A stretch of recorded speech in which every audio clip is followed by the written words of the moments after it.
গত কয়েকদিন ধরে গ্যাস সংকটে নানা সমস্যার সম্মুখীন হচ্ছেন রাজধানীবাসী। চাপ বাড়ছে ফিলিং স্টেশনে, গ্যাসের চাপ খুব কম বাসাবাড়িতে। রান্নার জন্য অপেক্ষা করতে হচ্ছে ঘন্টার পর ঘন্টা। এ বিষয়ে জানাতে মহাখালী থেকে সরাসরি যুক্ত হচ্ছেন হাসিব পান্থ। হাসিব, আজ কি অবস্থা পাম্পগুলোর আর ভোগান্তি কেমন দেখছেন?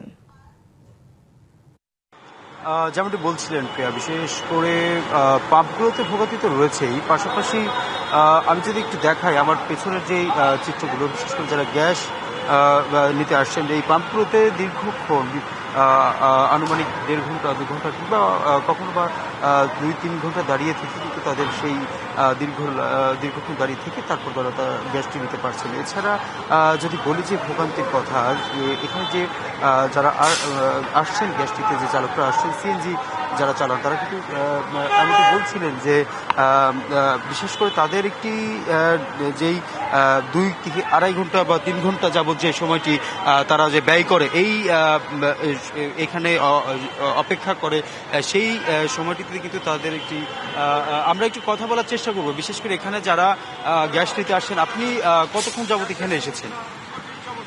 আমি ভাই এখানকারই আপনি? আমরা এখানে আসছি, মনে করেন যে আপনার 3-4 ঘন্টা ধরে সিরিয়ালে থাকি।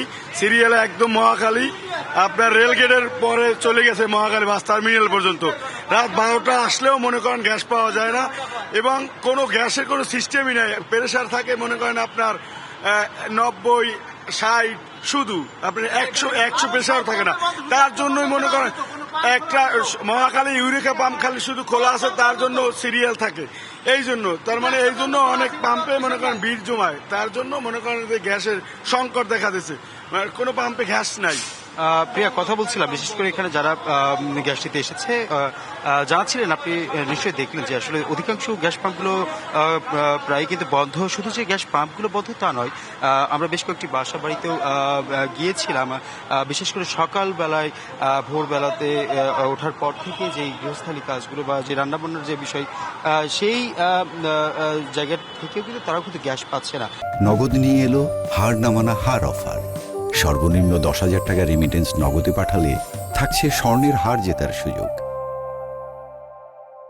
সবকিছু মিলে যদি বলতে হয়, দেশের এই যে তীব্র যে গ্যাসের সংকট, অনেকটা কিন্তু আসলে সেই মহাখালীর যে ভাসমান এলএনজি টার্মিনালের যে কারিগরি ত্রুটি, দেশের যে গ্যাসের ফিল্ডের উৎপাদনের যে হ্রাস এবং চাহিদার তুলনায় যে সামগ্রিক সরবরাহের ঘাটতি, সবকিছু মিলিয়ে কিন্তু আসলে এই সংকটের কারণ বলা যেতে পারে। এবং ভোগান্তি তো আছেই, পাশাপাশি বিশেষ করে যারা বাসা বাড়িতে রাজধানীর বিশেষ করে মোহাম্মদপুর, আদাবর থেকে শুরু করে মিরপুর, বেশ কয়েকটি জায়গাতে কিন্তু আমরা সকাল থেকে গিয়েছি। এবং সবকিছু মিলিয়ে যদি বলতে হয় প্রিয়া, যে এখন পর্যন্ত আমরা যে কয়েকটি পাম্প ঘুরেছি, তার মধ্যে এই পাম্পে এসে কিন্তু বেশ 3-4 ঘন্টা, আপনি যে শুনলেন যে আসলে 3-4 ঘন্টা তারা অপেক্ষা করে, অনেকে কিন্তু গ্যাসও পাচ্ছে না।